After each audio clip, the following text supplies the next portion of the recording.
Yo, what's up, guys? So I got a DM from Possible Scotsman. He was wanting, just kind of what zetas to start investing in once you start getting some and stuff like that. So this one's for you, bud. I'll go ahead and, well, you know what? Better yet, let me kind of show you some of the easier ways to get a zeta. If you are free to play, stuff like that, where to get them first. You get them for 2,000 at the fleet store, but early game, you're really trying to grind out a lot of these characters and a lot of these ships. Like, that's what I'm still doing. So it's not very efficient to buy them here, and plus you only get one. Second place you can do it is if you go to your fleet challenges. If I can click on it, this little thing right here, you hit rewards, zetas pop up. I think it's tier 4, I believe. Let me see. No, it'd be, yeah, I think tier 4 is when is tier 4 or tier 3, I don't remember, is when the zetas pop up. And I think you need I don't know, it's been so long, and if I could just look at the thing, it'd be much easier, but it's okay. Next, I'll go ahead and say there's tons of zetas in this game. You don't need every single one. Some zetas are what I'm gonna say a term here, a luxury zeta. If you know what a luxury is, the zeta, that phrase kind of explains itself.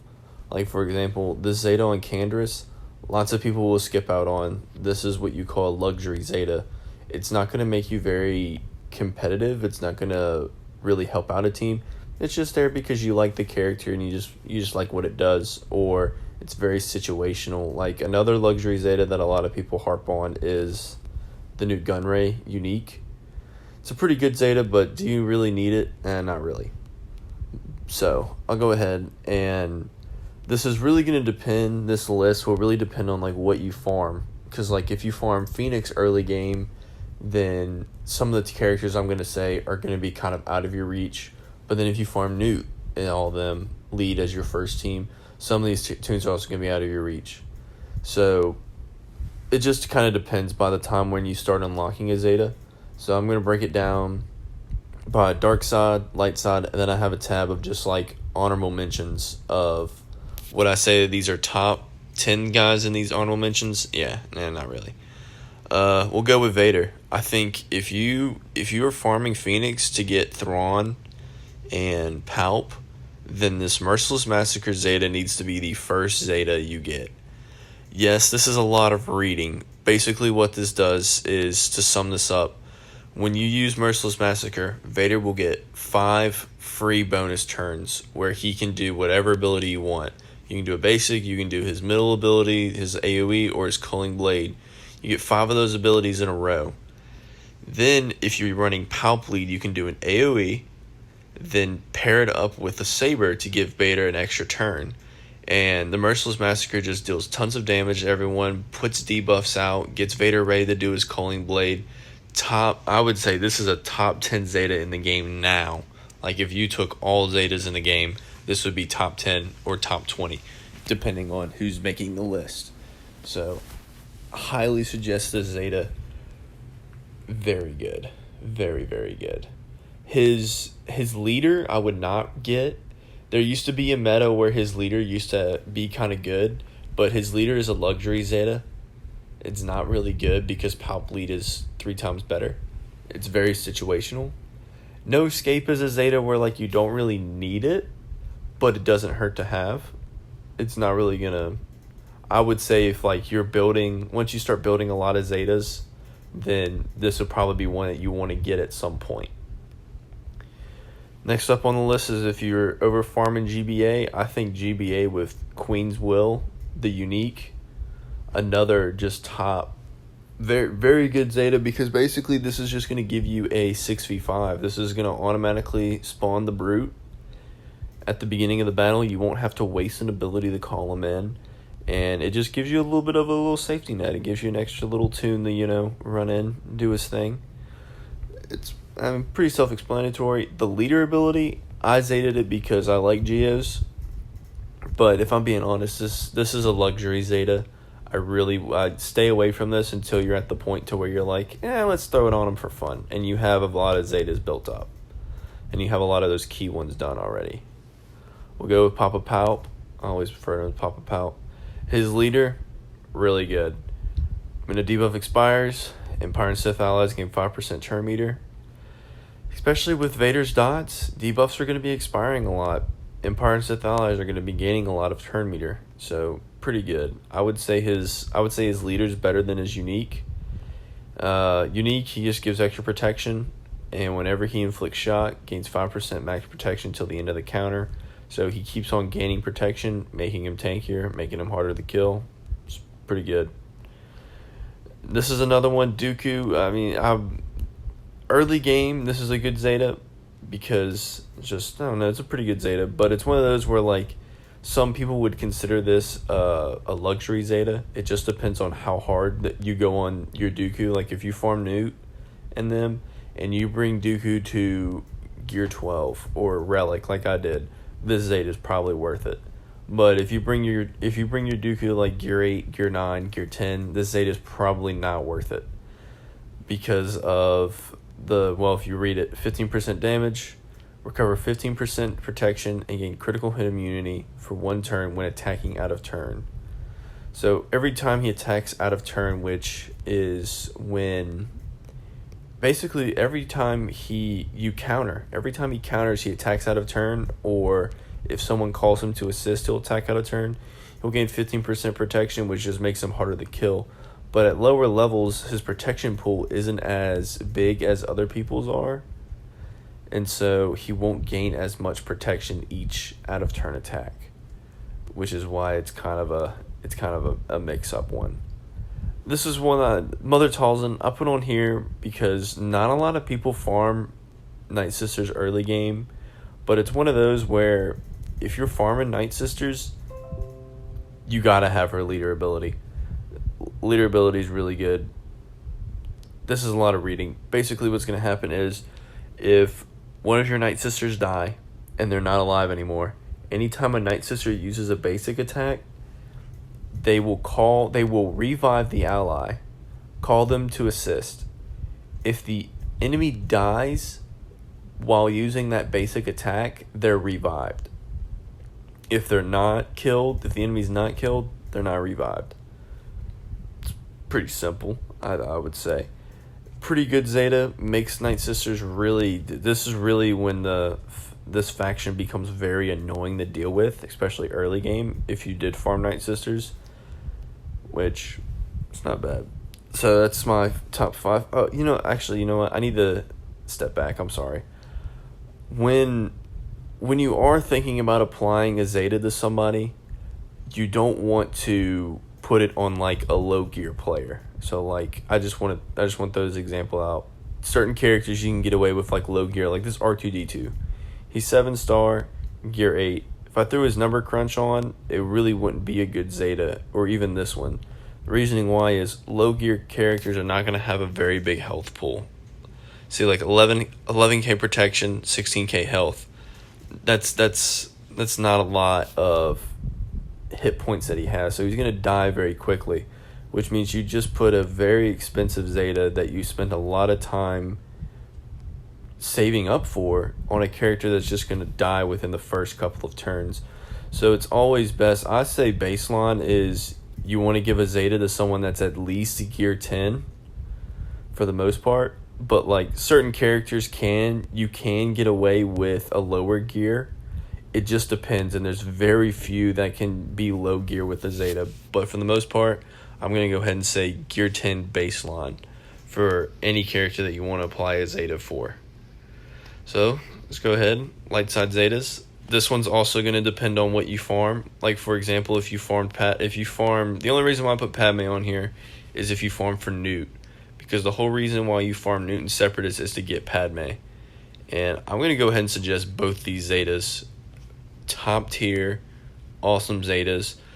This one's just, they resist debuffs and can't be critically hit while they have protection up. But then this one's the good one. Protection up can't be prevented or dispelled, and then is increased to 40% instead of the 10% that Padme. that the regular one has. So I always say go unique before leader, but some people also say leader before unique. It really doesn't matter which order you get them in.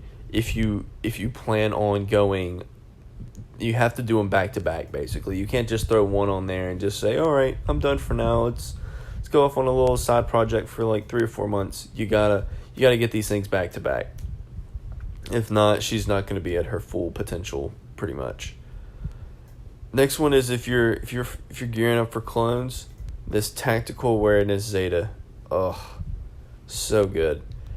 5's is unique, is actually kind of decent, but it's one of those, it's more of a luxury Zeta for the most part, but this tactical awareness is pretty good. If 5's is defeated this way, aka if like Rex dies and 5's is alive, 5's is going to sacrifice himself, basically killing himself. And when he does, he's going to give his stats over to all the other 501st clones.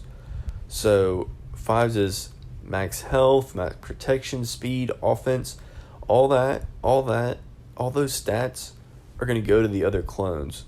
So when he dies, he's basically just going to give everyone an offense boost, a health boost, and clones are just going to go crazy. It's one of the main reasons why clones are able to do such big damage is 5 just gives them tons of offense to where they can do extra damage. So that technical awareness, pretty good if you're trying to build a clone team early on. So yeah, that's pretty good. I'll go with Bass because Bass is a pretty, Bastila is pretty, or Bistila, however you want to pronounce it. I always say Bastila. She's the only Zeta she has as a leader, and it's a pretty good one. I mean, tanks are going to start with the taunt at the beginning, and allies are going to have 150% tenacity and protection up, which is good. I mean, can't argue with that. That would be pretty decent. But I always kind of say if like you're building the Jedi team, you want to go for Jedi Knight Revan, and this Zeta just seems kind of dumb because it's a leader, when Jedi Knight Revan's is better. But this is still a good Zeta, and there's still niches. Like, for example, if you're using Revan to counter General Grievous, you need to use Bastila lead Zeta. So it's not completely a useless Zeta, but I would just say it just depends on where your intentions are. Like, if you plan on building up a Jedi team, keeping Bastila just keeping Bastila and then go a year without getting Revan, then this is a pretty good Zeta. This is going to give you a pretty good Jedi team until you get Revan. But if your plan is to gear up Bastila in order to get Revan, don't get this Zeta. You're gonna kind of regret it. I would just save it for Revan. Up next, we're gonna go over the Rebels. I mean, Han's not very free to play accessible early on because you can only get him through the heroic pit raid. So that's that, but this is still another very good Zeta. Critical chance, and the first time each turn, Han uses a basic attack. He attacks again, dealing 50% less damage. Basically, when he does a basic, he does another one, and he's going to do so much damage. Especially pair that up with his his unique shoots first, where he will take the first shot and stun somebody. It's pretty good because if you're like going up against a team that has one really weak person, and you can just do 2 basics with a Han at the beginning and they're dead. So it's a pretty good Zeta. It makes the CLS team just go crazy with turn meter and stuff like that. The last light side that I'll do is CLS, more or less, because he's a pretty accessible legendary character. You really just need 7-star all the toons that he needs, and then bring them all to like gear 9, gear 8, and you can get it done. Will you get it done the first try? No, but you can get it done. The Zeta that is gonna be really good for him is it binds all things.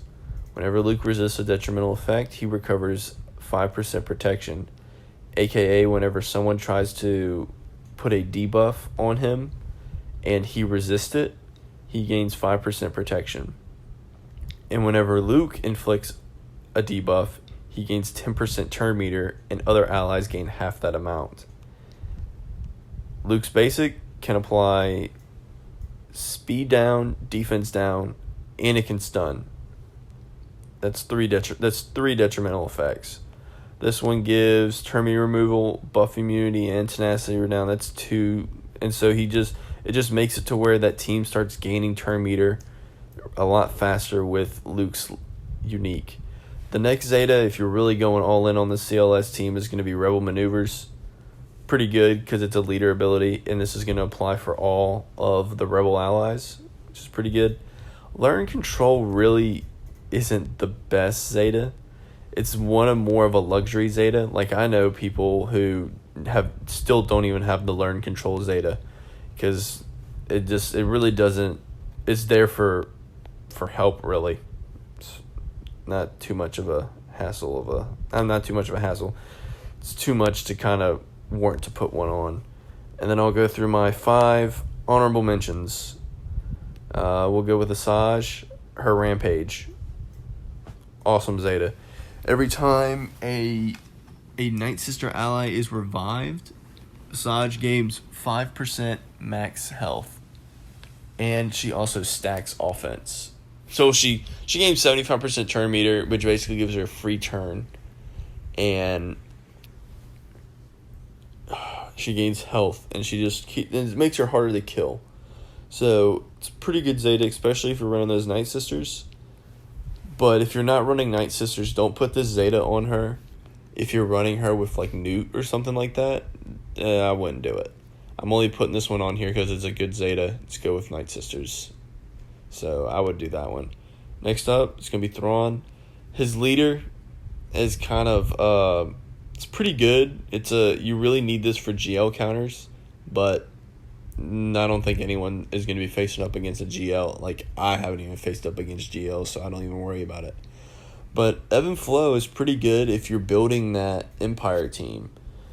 If you're building Palp, Vader, Thrawn, maybe even a Dooku or something like that. This is a good Zeta. Thrawn, if you don't really understand how his kit works, for the most part, he fractures people. Fracture basically makes him a lot slower with speed and stuff like that. And so every time a Empire ally uses a special ability while Thrawn is alive, enemies that are fractured will lose 15% turn meter, which will pretty much make sure that once they're fractured, they stay fractured and they don't take a turn. Which is pretty good for if you just want to isolate one person who's really good. This Zeta is pretty good for that. But reasoning why I haven't got it, he's gear 9. My Thrawn would die too quick. There'd be no reason for the Zeta. So, Yoda, another free-to-play accessible character, especially if you're going to pair this guy up with Basilishan. This battle meditation, chef's kiss. Best combo in the game, in my opinion. You go and give buffs over to Yoda. Yoda gives them to everyone else. Gives them turn meter too. It's a good Zeta. His leader, don't get it. It says a lot of stuff, so you think it might be good. No, it's not. This is not good at all. Please do not get this Zeta. Please. And then, I skipped somebody. I put Bosk on here because Bosk is, he's not the most free-to-play. Not free-to-play. Not the most accessible character. 9B hard, that's basically level 81, 82, I think. So you get him very late in the game. But by the time you get Zetas, you have access to his node. So you can be farming him and gearing him up. His leader ability, pretty good. Kind of the same deal as CLS. And so whenever an enemy suffers a debuff or resists a debuff, all bounty hunter allies recover 5% health and protection. Which is pretty good because the bounty hunter faction's pretty debuff heavy to begin with. Is kind of their main way of doing things. Like you have Django applying burn. There's a bunch of ability blocks. Somebody applies to accuracy down and stuff like that. And so all these debuffs, especially if they resist them, keep on giving you health and protection, which keeps on keeping you alive. And it lets you sustain a lot longer. Trinocean Rage. Whenever boss loses taunt, he gains taunt for 1 turn if the weakest enemy has protection. just keeps boss taunting more, which keeps everyone else alive, because they're just going to be targeting boss instead of everyone else. And then quickly we'll go over Rex. This is one of those where it's, if you're building a clone team, you're going to want this one, but don't sit there and look at, like, especially for these honorable mentions here, I wouldn't say that these are first Zetas. Don't take these as like, oh, I have this character, he's really high gear, let me throw this Zeta on him. No, these are going to be like good Zetas to get early on, but these should not be like first Zeta that I give to somebody. But the Captain of the 501st is pretty good. Other 501st clone trooper allies reduce their own ability cooldowns by 1 at the start of their turns. So if you have an Echo who has just used an AoE, and it's usually 3 is the... I have to check, I'm sorry guys. Usually it should be... No, that's 5s. It should be 3 is his cooldown. 4. Okay. So with Rex's lead, basically, instead of next turn it being 3, Rex would make this a 2-turn cooldown, basically giving you a faster chance to, get your Zetas out. But the honorable mentions over here, these are really just, these are going to be third or really fourth Zetas down the line maybe, but these are still very good Zetas depending on what you're building. These, if you're more light side focused and went more light side, these are probably pretty good Zetas first go to use, besides the Basilishan one, only because if you're going to use Jedi Revan, don't give the Basilishan one, you're going to regret it. Dark side, these are all very good first starting Zetas. Just don't do GBA lead. His lead's bad. Don't do Vader lead. It's also bad. But any of the other ones that I gave, these are all good first Zetas, especially if your guy's geared up a lot. It could work. So that's pretty much it for me. Just to kind of reiterate, not every Zeta in this game is good. Don't go crazy. If you're unsure about if a Zeta is good or not, ask questions. Be like, hey, is this Zeta good? And for the most part, people know enough about the game that can say, yeah, it's a good Zeta, get it. Or no, it's not a good Zeta, don't get it. Also, don't get Zeta low star characters. If a character is not 7-star, it doesn't need a Zeta. If a character's low gear, it also doesn't need a Zeta. But there are some exceptions to the rules of that. Like, for example, B1 and Watt are 2 characters that kind of break that low gear, low star rule for the Zetas. But other than that, if they need to be geared in order to have their Zeta. So this was fun. If you guys have any more suggestions for the more early game people, I actually kind of enjoy doing these because it makes me think a little bit more about what people do in the early game. And so that's pretty much it for me. If you guys, like I said, have any questions, send me a DM, ping me, whatever. Sorry.